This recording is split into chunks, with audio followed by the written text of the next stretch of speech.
Meantime, Google terminating 28 employees yesterday. This after a series of protests over the company's contract to provide the Israeli government and military with cloud computing and AI services. Some also said they were protesting the, quote, harassment, intimidation, bullying, silencing, and censorship of Palestinian, Arab, and Muslim Googlers. On Tuesday night, 9 Google workers were arrested on trespassing charges after staging a sit-in at the company's office in New York and Sunnyvale, California. In an email last night, a Google executive telling workers that 28 people were fired. They were found to be involved in protests that took over office space, defaced property, and impeded the work of other Googlers. Joining us right now is Jason Greer, Greer Consulting founder and president. And I'm going to start with this very question. Yes. Would you hire any of these folks who were fired yesterday for being involved in this protest? Meaning, was it disqualifying? I mean, we're partially asking, should have they been fired? But we're partially asking, now that they've been fired, should they have an opportunity elsewhere or not? 100%. I would hire these folks in a second because they are clearly true believers. In terms of the question, should they have been fired? Look, Google set this precedent back in 2018 when employees staged their own share of walkouts, and they said that we don't agree with the work that they were doing in Project Maven. Google shut it down. So why wouldn't they attempt to do the exact same thing today? What's the difference between 2018 and today?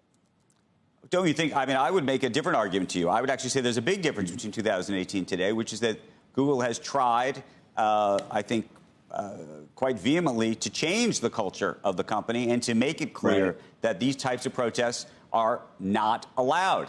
And so the question is, yes, if that was part of the culture then, but if you have an explicit arrangement and you're an employee of a company, there are channels with which you can protest, if you will, and have your voice heard. But having a sit-in, trespassing, defacing property and the like goes to a question about judgment.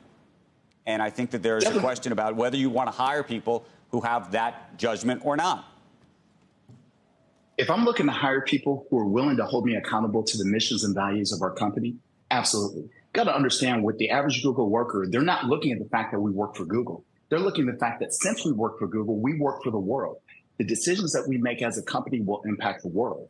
But this is why I say to tech companies, especially CEOs, because I talk to them all the time, this is exactly the reason why we're seeing union organizing going through the roof in the tech industry. Because the thing that Google's facing is what many other tech companies are facing, is that they have employees who are legitimately saying or asking the question, what do we stand for? And if we determine what we stand for, what are we going to do to make sure that we continue to stand for that very thing? So what the tech industry is seeing today is exactly what manufacturing saw 60 years ago, where workers are asking the ultimate question, what do we stand for? Jason, it's a difficult subject, and I think especially because we're in it right now, and we see what's happening in Gaza, in Israel, and people rightly have feelings about who's right in that situation. But I think if you take the specifics out of it and you just say, hey, protesting at a company when they tell you not to, if we go back to the 80s and we're talking about South Africa, right? Or if we go back a little further and we're talking about civil rights in this country, you know, can we say that people who have protested, despite a company saying that they shouldn't be hired anywhere else? Absolutely not. I mean, I understand. You just talked about the fact that we're talking about, you know, civil rights back in the 60s. Thank God we had those folks that sat in lunch counters, because I wouldn't be here today having this conversation with you. I think what it comes down to is there has to be two sides to this. On one side, the employers have a responsibility not only to their shareholders, their responsibility to their external shareholders, their stakeholders, which are the employees. On the other side, what employees need to take a look at is, if we're going to hold our company accountable, what are the channels? And this gets back to the original question. What are the channels that we need to follow internally to make sure that we're holding the company accountable? Do we talk to our managers? Do we talk to human resources? Do we talk to the executives? Do we have to hold internal forums before we do these big, you know, sit-ins and these protests? I think ultimately what it comes down to is that in the case of Google, in the case of their employees, but I'd say this to any other company, before it becomes this huge mushroom cloud where it becomes so radioactive that we don't know where we're going, you have to start asking these questions internally and having these internal conversations, because if not, you're going to continue to have the same issues. By the way, I don't disagree about the fact that employees should have views. I have views about all sorts of things. I have views about what my employer is doing, and there should be channels with which you can participate in a conversation. But if the company decides that they don't want to listen to you, then the question is you can decide to work there or you can decide not to work there. It's unclear to me whether you should be able to stage a protest that potentially shuts down part of the company for some period of time and then expect to keep your job and expect to get a job elsewhere.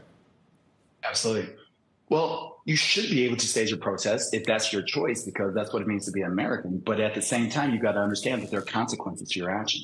If you decide to hold a protest, you decide to do a staging where you're legitimately closing down offices, chances are pretty good you're going to get fired. Or in the case of some of these employees, you're going to get arrested.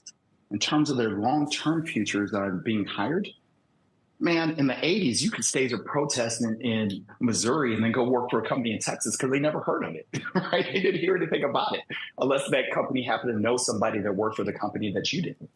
Today, because of the internet, because of social media, those employees' chances of getting jobs elsewhere are probably slim to none, at least for the next 2 years, unfortunately, because hiring managers talk to hiring managers, in addition to the fact that the moment that I Google your name and I see that you stage a protest, I might not want you to come work for me. That's the unfortunate reality. They decided to take the chance. They took the chance. They got fired. Now they're unfortunately going to possibly deal with the consequences.